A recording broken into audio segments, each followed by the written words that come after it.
우리 삶에서는 어떤 일이든 일어난다. 사과가 느닷없이 우리 무릎 위에 떨어지기도 한다.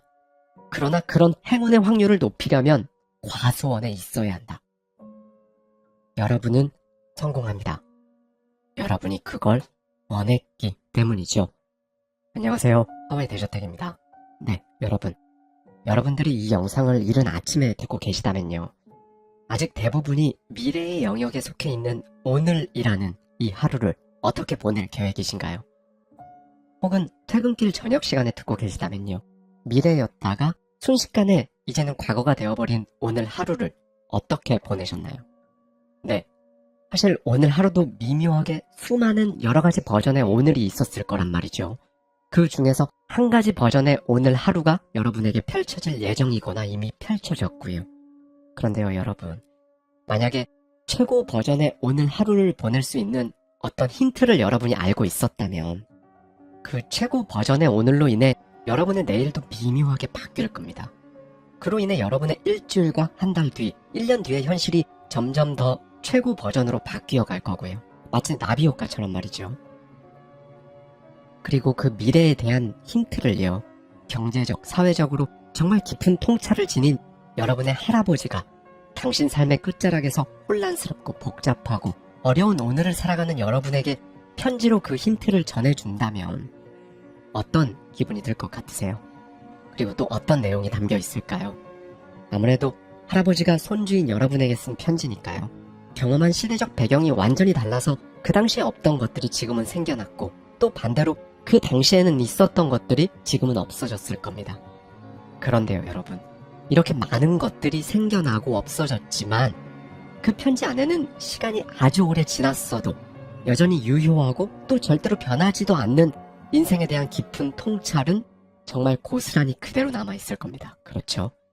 그래서 오늘은요, 25년 전 대영 제국 훈장을 수여받으며 명실공히 영국 최고의 경영사상가로 인정받은 찰스 앤디의 삶이 던지는 질문은 언제나 같다. 이 책 속에 담겨있는 인사이트를 가져와서요. 여러분이 나만의 미래를 만들어가기 전에 알았으면 좋았을 것들에 대해서요. 저자의 시선에 저의 생각까지 더해서 말씀드리도록 하겠습니다. 말해다오. 그대의 계획이 무엇인지. 누구도 손대지 않은 하나뿐인 그대의 소중한 삶으로 도대체 무엇을 하려는 것인지. 미국 시인 메리 올리버의 시에서 인용한 구절이다. 처음 읽은 이후로 이 구절은 끊임없이 내 머릿속을 맴돌며 나를 들볶았지만 대단한 무언가를 하기에 너무 늦은 나이가 되었다. 하지만 나의 손주들을 비롯해 어디서든 풍요로운 삶을 위해 고심하는 사람들이라면 너무 늦은 때는 없다. 독일 철학자 아르투어 쇼펜하우어는 언젠가 우리는 앞으로 나아가며 살아야 하지만 삶은 되돌아볼 때 비로소 이해된다고 말했다. 이제 86세로 통계적으로는 이미 죽을 나이인 나에게 남은 날이 많지는 않지만 지난 날을 되돌아보며 이해해야 할 것은 여전히 많다. 이제 나는 삶이 너무도 소중해 결코 낭비되어서는 안 되고 그저 흘려보내는 것에 그쳐서도 안 된다는 것을 알고 있다. 하지만 그럼에도 내 미래의 삶이 문제거리가 아니라 이게 기회라는 걸 깨닫는 데는 상당한 시간이 걸렸다. 지금도 나는 과거에 내가 조금 더 거칠고 과감하게 행동하며 더 많은 위험을 감수하고 더 많이 상상하지 못한 것을 아쉽게 생각한다. 지금 당신은 내가 경험한 세상과 무척 다른 세상을 살고 있겠지만 당신이 삶에서 맞닥뜨리는 문제들은 내가 경험한 것과 크게 다르지 않으리라 생각한다. 이 글에는 내가 당신 나이였을 때, 즉 내가 세상에 나가 삶과 직접 부딪히며 나만의 미래를 만들어갈 때 알았으면 좋았을 것들이 담겨있다. 나에게는 친할아버지도 외할아버지도 없었다. 내가 태어나기 전에 두 분 모두 돌아가셨기 때문이다. 두 분이 나에게 편지를 썼다면 어떤 말을 남기셨을까? 내 외할아버지의 이름은 나와 같은 찰스였다. 내가 듣기에 그분은 활달한 유머 감각을 갖춘 엔지니어였고 아일랜드 전역의 등대를 관리하는 책임자였다. 그분이 편지를 썼다면 등대가 거기 서 있는 이유는 너희에게 길을 밝혀주고 너희가 바위에 부딪히기 전에 멈추게 하기 위해서라고 말씀하셨을 것이다. 이제 등대에는 아무도 없다. 등대지기와 그 자녀들은 다른 일거리를 찾아야 했다. 내 할아버지가 지금까지 살아계신다면 빙그레 미소를 지으며 그런 게 인생이지. 거기서 거기야. 다 똑같고 다 다를 뿐이지. 그런데 똑같은 것은 무엇이고 다른 것은 무엇일까? 내가 지금부터 말하려는 것이 이 질문에 대한 답이다. 삶은 정상에 도달하면 하강하기 시작한다. 정점에 이르기 전에 새로운 길을 찾아라. 당신은 3번의 삶, 어쩌면 그 이상의 다양한 삶을 경험할 수 있다. 데이비스 카페를 찾아가는 여정에 대한 내 이야기는 실화다. 그리고 그 여정은 나에게 중대한 깨달음을 주었기에 당신에게 그 이야기를 해주고 싶다. 당신 아는 자동차를 몰고 아일랜드의 작은 마을 아보카를 찾아가고 있었다. 그 길은 산과 숲, 호수가 어우러져 아름답지만 왠지 공허해 보이는 큰 산맥을 지나야 했다. 그 길을 정확히 몰랐던 나는 길가에서 강아지를 산책시키는 사람을 발견하고는 자동차를 갓길에 대고 내가 아보카 방면으로 제대로 가고 있는지를 물었다. 이 길이 맞습니다. 이 언덕길을 따라 계속 올라가십시오. 정상에 올라가면 좁은 비탈길이 내려다 보일 거예요. 작은 강도 보이고요. 그 강을 가로지르는 다리와 그 건너편에 있는 데이비스 카페도 보일 겁니다. 아마 못 찾을 수가 없을 거예요. 선홍색으로 칠해져 있으니까요. 알겠습니다. 그러니까 이 언덕길을 쭉 올라가서 비탈길을 따라 작은 강까지만 내려가면 데이비스 카페가 있다는 거죠? 맞습니다. 언덕 위에서 우회전해서 1km쯤 가면 데이비스 카페가 있을 겁니다. 그가 꼼꼼하게 길을 가르쳐준 덕분에 나는 곧바로 출발했다. 그가 가르쳐준 대로 정상에 도착해 데이비스 카페를 내려다볼 수 있었다. 그러나 계속 운전해도 오른쪽으로 굽은 샛길은 보이지 않았다. 결국 나는 자동차를 돌려 언덕길을 되돌아가며 나쁜 놈이라고 혼잣말로 욕을 퍼부어댔다. 그렇게 되돌아가던 길에 언덕 반대편에서 그 길을 찾아냈다. 길을 안내해줬던 사람은 정상에 도착해서 데이비스 카페가 보이기 전에 그 우측길이 나온다는 걸 말해주지 않은 것이다. 이 이야기가 대체 무엇과 관계가 있느냐고 반문할 사람도 있을 것이다. 하지만 나는 이 이야기를 깊이 생각해 보았고 결국 삶과 변화에 대한 우화라는 결론에 이르렀다. 내가 보기에 삶은 옆으로 뉘어진 길쭉한 S자 곡선인 듯하다. 대략 이런 모양일 것이다. 당신 삶뿐만 아니라 모두의 삶, 심지어 기업이나 학교, 정당이나 국가의 생애도 교육과 투자, 실험을 통해 많은 것이 투입된 뒤에야 작동하기 시작한다. S자 곡선은 처음에는 내려가지만 시간이 지나며 드디어 상승하기 시작한다. 우리는 그 상승이 끝없이 계속되기를 바라지만 S자 곡선에서 보이듯 우리 삶은 정상에 도달하면 하강하기 시작한다. 그런 것이 삶이고 어떤 것도 영원히 지속되지 않는다고 사람들은 말한다. 맞는 말이다. 하지만 당신은 죽음을 맞기 전에 한 번 이상의 삶을 살 수 있다. 첫 번째 S자 곡선이 끝나기 전에 새로운 S자 곡선이 시작될 수 있다는 것이다. 당신은 그렇게 할 수 있다. 성공의 끈을 계속 끌어가고 싶다면 반드시 그렇게 해야 한다. 그러나 그 새로운 곡선도 S자 곡선인 것은 똑같다. 처음에는 내려간다. 하강하는 그 곡선을 끌어올리려면 새로운 투자, 즉 새로운 배움과 실험이 필요하다. 첫 곡선이 최고조에 이르기 전에 투자가 시작되어 하강 곡선을 벗어나는 것이 가장 바람직한 현상이다. 모든 것이 내리막길로 들어섰을 때 새로운 것을 시작하기는 어렵기 때문이다. 이를 그림으로 표현하면 대략 이런 모양일 것이다. 데이비스 카페 이야기가 우리 삶과 관련 있다고 말한 이유는 여기에 있다. 당신은 여전히 언덕길을 올라가는 동안, 즉 첫 곡선의 정점에 도달하기 전에 새로운 곡선인 그 샛길을 찾아내야 한다. 대부분의 사람은 불길한 징조를 맞닥뜨리기 전까지 방향을 바꾸려는 의지를 끌어내지 못한다. 그러나 그제야 방향을 바꾸려면 너무 늦을 수 있다. 기력과 자원이 바닥나고 어떻게 달라지고 어떻게 방향을 바꿔야 하는지 고민할 틈도 없이 붕괴를 맞을 수 있기 때문이다. 나는 무수히 많은 개인과 조직, 심지어 국가까지 기나긴 여정의 끝에 데이비스 카페에 앉아 무엇이 어떻게 잘못되었고 왜 적절한 때에 바뀌지 못했는지, 모든 것이 원만하게 굴러갈 때 변화를 시도할 기회를 놓치고 그 상황이 영원히 지속될 것이라 생각했던 이유가 도대체 무엇이었는지 회한하는 모습을 보았다. 심리학적으로 보더라도 어떤 조직이 여전히 전성기를 누리고 당신도 그 즐거움을 함께하는 와중에 그 조직을 떠나기는 무척 어렵다. 게다가 당신이 정상에 거의 도달했다는 걸 어떻게 알 수 있겠는가? 그야말로 모순이다. 내가 앞에서 말했듯 당신은 첫 곡선에서 정점을 지나간 뒤에야 정점이 지났다는 걸 알 수 있다. 하지만 안타깝게도 당신은 내가 아보카를 찾아갈 때 그랬던 것처럼 방향을 돌려 되돌아갈 수 없다. 이런 이유에서 당신에게는 도움이 필요하다. 새로운 곡선이 필요한 지점을 파악하기는 외부인이 더 쉽다. 그리고 그 지점을 찾아내는데 도움을 줄 만한 기술이나 위성 항법 장치는 없다.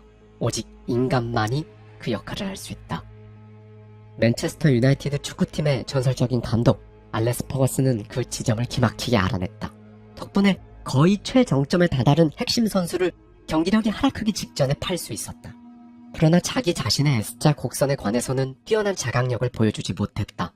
팀이 정점에 오른 후에야 그가 사직을 한 탓에 후임 감독은 하강 곡선에 접어든 팀을 떠맡아야 했다. 영국의 대형 유통업체 테스코의 최고 경영자를 지낸 테리 레이히 역시 그 시대의 전설적인 경영자였지만 똑같은 실수를 저질렀다. 개인적인 차원에서도 많은 사람이 한 직종에 지나치게 오랫동안 머물다가 새로운 시작을 하는데 어려움을 겪는다. 그들은 정리해고된 뒤에야 일찌감치 자발적으로 떠나지 못한 것을 후회한다. 내 삶에서 가장 우호적인 조언자는 아내였다. 아내는 나에게 변화를 도모할 때가 되었다는 걸 2번이나 제안했었다. 그때마다 나는 반발했지만 매번 그녀의 판단이 옳았다. 새로운 곡선을 시작해 전반적인 상황을 파악하는 데 2년 이상이 걸렸지만 방향 전환은 그만한 가치가 있었다. 우리 삶에서는 어떤 일이든 일어난다. 사과가 느닷없이 우리 무릎 위에 떨어지기도 한다. 그러나 그런 행운의 확률을 높이려면 과수원에 있어야 한다. 이상적으로는 첫 번째 상승 곡선이 상승하는 동안 두 번째 곡선과 관련된 일을 시작해야 한다. 조직도 다를 바 없다. 구습에 물들지 않은 젊고 패기만만한 직원들을 중심으로 실험적인 프로젝트를 시작할 수 있어야 한다. 나는 기회가 닿을 때마다 사람들에게 어떤 형태로든 지금 하는 일에서 잠깐 벗어나 휴식과 안식의 시간을 갖는 것도 새로운 가능성을 탐색하는 방법이라고 조언한다. 그러나 안타깝게도 안식 휴가를 유급으로 운영하는 조직은 아직 거의 없다. 따라서 당신은 휴식의 시간을 스스로 마련해야 할 것이다. 만약 당신을 걱정하는 우호적인 조언자가 없다면 스스로 경계해야 할 경고 신호가 꽤 많다. 첫째로는 현실에 대한 안주를 가장 경계해야 한다. 당신이 모든 것을 통제하고 어떤 일이 닥쳐도 관리할 수 있어 걱정할 것이 없다고 느낄 때 그때를 조심하고 또 조심해야 한다. 미래를 지나치게 낙관적으로 보는 것일 수 있기 때문이다. 자신감을 갖는 것은 좋지만 무방비 상태로 편히 누워있는 것은 언제나 위험하다. 두 번째로 경계해야 하는 것은 현재의 직업과 관련되지 않은 것이면 그 어떤 호기심도 없는 상태이다. 내가 하고 있는 일에 파묻혀 다른 것을 생각조차 않았을 때 아내는 내가 세상에서 가장 따분하고 재미없는 사람이 되었다고 빈정거렸다. 그때서야 나는 내가 고개를 치켜들고 주변을 둘러보지 않으면 미래의 데이비스 카페를 찾아가는 길을 이제는 완전히 잃어버릴 수도 있겠다는 걸 마음속 깊이 깨달았다. 물론 그 새로운 길, 즉 새로운 곡선이 무엇이어야 하느냐는 문제도 중요하다. 내 경험에 따르면 이쯤 꿈을 꾸기 시작하는 것도 괜찮다. 나는 내 삶에서 중요한 모든 것을 빠짐없이 써보았다. 돈, 시간과 공간, 개인적인 만족감, 세상에 어떤 형태로든 가치를 제공한다는 기분이 그것이었다. 그러자 3가지 가능한 시나리오가 머릿속에 그려졌고 그 기준에 맞추어 각 시나리오를 평가해보았다. 이를 두고 나와 가장 가깝고 나에게 가장 소중한 사람, 즉 아내만이 아니라 몇몇 우호적인 외부자들과도 오랫동안 상의하는 시간을 가졌다. 그 과정에서도 나는 새로운 가능성을 보았고 기회가 주어지면 곧바로 뛰어들겠다는 각오까지 다졌다. 내가 학생들에게 입버릇처럼 말했듯이 우리 삶에는 어떠한 일이든 일어난다. 사과가 느닷없이 우리 무릎 위에 떨어지기도 한다. 그러나 그런 행운의 확률을 높이려면 과수원에 있어야 한다. 요컨대 당신이 원하는 것이 무엇인지 알고 있다면 어떤 식으로든 그 세계에 빈번하게 접촉하기 시작해야 한다. 그 세계에 속한 사람들을 만나고 관련 서적을 읽고 모임이나 세미나에 참석하고 인터넷 사이트를 찾아 방문하라. 첫 번째 곡선을 출발할 때보다 새로운 곡선을 시작하는 게 더 힘들다는 걸 잊지 않아야 한다. 나는 3번의 새로운 곡선을 시작했다. 그때마다 수년 동안 꽤나 큰 연봉 삭감을 감수해야 했다. 따라서 당신이 첫 번째 곡선이 상승하는 동안에 새로운 곡선을 모색하지 못한다면 새로운 그 과정을 끝까지 해낼 수 있도록 예비금을 마련해 두라고 조언해주고 싶다. 삶은 길다. 당신에게는 적어도 3번의 다른 삶을 살기에 충분한 시간이 있다. 어쩌면 그 이상의 다양한 삶을 살 수도 있다. 3번의 삶을 경험하지 못한다면 헛되이 낭비한 삶일 수 있다. 그 누구도 데이비스 카페를 무시하고 건너뛸 수는 없다. 뒤늦게 도착해서야 후회할 것이다. 그때는 술로 슬픔을 달래며 어쩌다 그런 지경에 이르렀는지 돌이켜보는 것이 당신이 할 수 있는 전부일 것이다. 다들 자신의 능력을 스스로 관가함으로 인해 너무나 많은 재능과 능력들이 사그라들고 있다. 예를 들어보자. 이건 실화다. 광고회사 중역이 40대 후반에 해고된 후에 재취업 상담사를 찾아갔다. 무엇을 하실 수 있으세요? 상담사가 물었다. 광고 일을 했습니다. 그렇군요. 하지만 광고업은 할 만큼 하셨으니까 다른 일을 하신다면요? 글쎄요, 제가 달리 뭘 할 수 있을지 모르겠습니다. 상담사가 말했다. 당신을 잘 아는 사람들에게 당신이 잘하는 게 무엇인지 하나씩만 알려달라고 물어보시겠어요? 그리고 그걸 정리해서 다음에 올 때 가져오세요.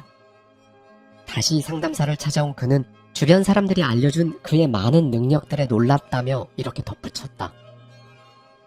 그런데 이상하게도 그 누구도 광고를 언급하지는 않더군요. 이렇게 우리는 과거에 얽매여 미래를 제대로 보지 못할 수 있다. 살 수 있는 것에 인생을 맡기지 마라. 살 수 있는 것은 부정직하고 쉽게 조작될 수 있다. 삶을 지탱해주는 가치들은 셀 수 없는 것들이다. 셀 수 없는 것은 중요하지 않다.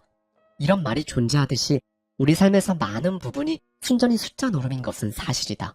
국가의 경제 규모부터 개인의 전기 소비량이나 영양 섭취량까지 숫자로 측정되고 평가된다. 하지만 숫자는 부정직하다. 숫자가 항상 진실, 온전한 사실을 말하지는 않기 때문이다. 무엇보다 숫자는 필요에 따라 매우 쉽게 조작된다. 그렇다면 당신 삶의 여정에서 지금 어디쯤 와 있는지, 내가 정말 잘 살고 있는 게 맞는지는 어떻게 알 수 있을까?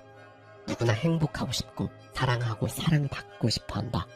또 지인들과 우정을 나누고 교류하는 즐거움을 누리고 운동으로 땀을 흘리고 여행하며 예술품을 감상하고 맛있는 음식을 먹고 멋진 음악을 듣고 삶을 즐겁게 해주는 모든 것을 경험하길 바란다. 당신은 이 모든 것을 소중하게 생각할 수 있지만 결코 그 가치를 숫자로 측정할 수 없다. 따라서 페이스북의 좋아요의 숫자나 인스타그램의 팔로워 숫자를 그런 측정치의 대체물로 삼는다. 그러다 주변 사람들과 직책이나 연봉을 비교한다. 결국 이런 숫자들은 그 자체로 중요한 것이 되어버리고 숫자를 위한 숫자를 끊임없이 추구하게 된다. 오직 돈을 성공의 기준으로 삼는다면 숫자가 당신의 눈빛을 반짝거리게 만들 수 있을지 모르지만 당신은 일과 삶의 진정한 목적을 상실하게 될 것이다. 다른 누군가와 똑같은 사람은 없다. 나 역시 내가 진정으로 누구인지를 깨닫는 데는 오랜 시간이 걸렸다. 나는 반대편에서 시작하며 내가 아니었던 것들을 지워갔다.